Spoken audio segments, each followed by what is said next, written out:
Thank you for watching After Arts Artist Interview Series. Today I have Caroline Hudson-Naef, who works at Art Intersection. She is the lab manager and an administrator here. And she's going to share a little bit about what goes into her day-to-day and how she went from being an art student at ASU to being an administrator here at Art Intersection. So Caroline, can you tell us a little bit about your background?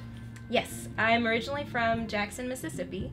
I knew I wanted to study photography in high school, so I came to Arizona State University. What do you do here? How long have you been working here?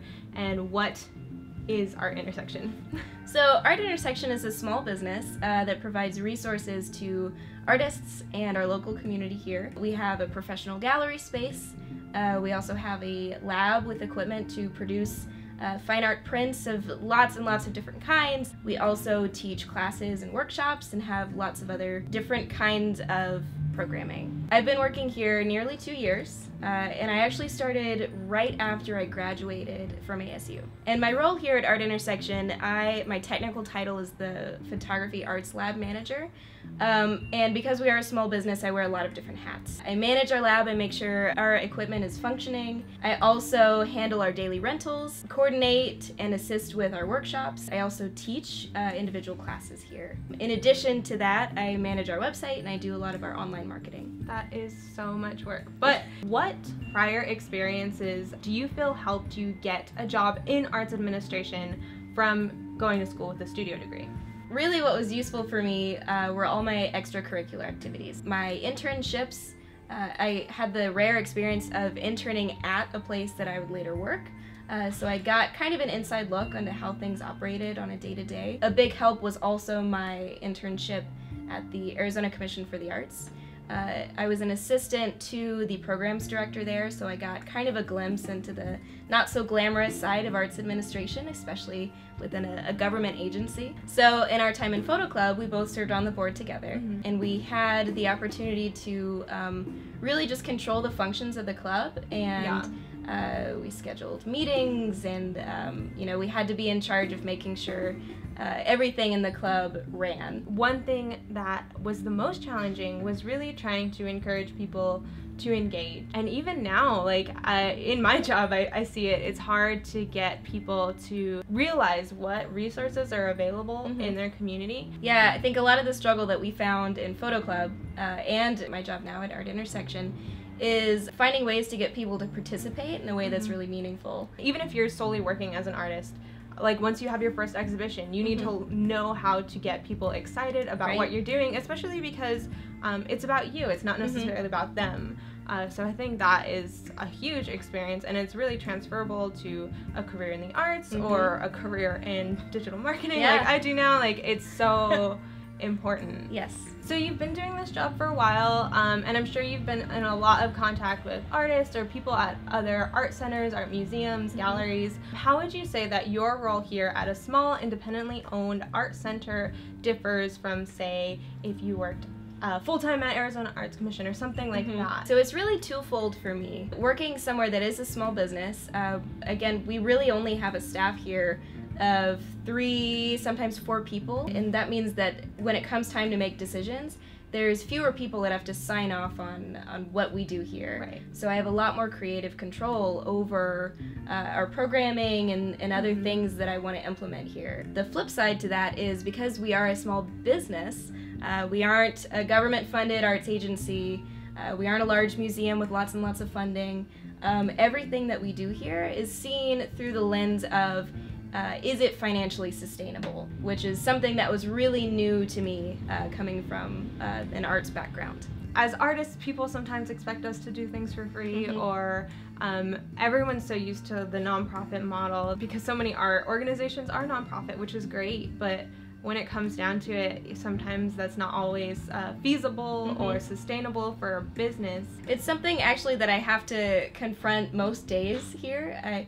When I'm thinking about our programming and trying to find new things for us to do here, new interesting ways to engage with people in our art community, A lot of the things that come to mind are things that are free opportunities, or ways that make getting involved here easier, and easier usually means cheaper.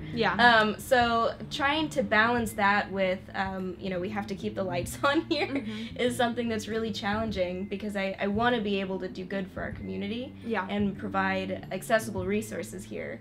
But, we also provide a valuable service, and I want to be able to convey that to people in a way that they appreciate. So what kind of advice would you give to a student that was, pursuing something like a studio art degree that is interested in going to arts administration? How would you suggest that they prepare to make that transition? Definitely take advantage of any professional classes that you are offered.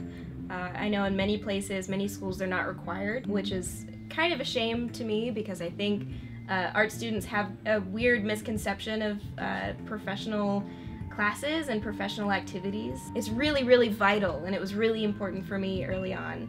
My other advice would be get involved in organizations at your school, or if your job has any opportunities for leadership. So Caroline, how would you say that working a full-time job in the arts has affected your own creative practice as an artist? It's really a double-edged sword for me. On one hand, I am working a creative job. I'm involved with creative people every day, and I get to see the work that artists bring into the lab, and in some cases help them create it. The flip side to that is that because I'm in such a creative environment and I'm around art all the time, I don't feel that missing from my life. So in contrast to when I worked, kind of a boring retail job, I didn't have that art piece in my life.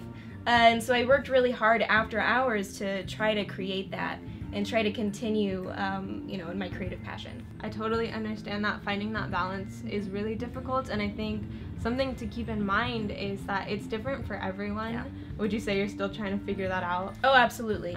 Yeah. And I'm 2 years into my job here.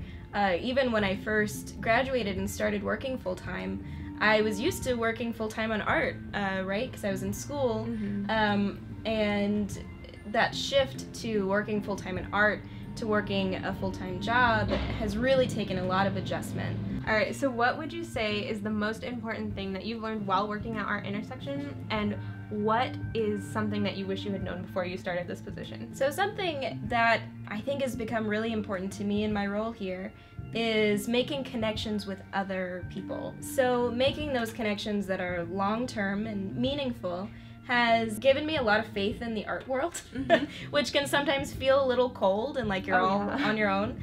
And it's helped me feel like I can really be a part of the art community. Something I wish I would have known before taking on this position would be that job in arts administration is not glamorous at all. Most of my day is working on spreadsheets and Word documents.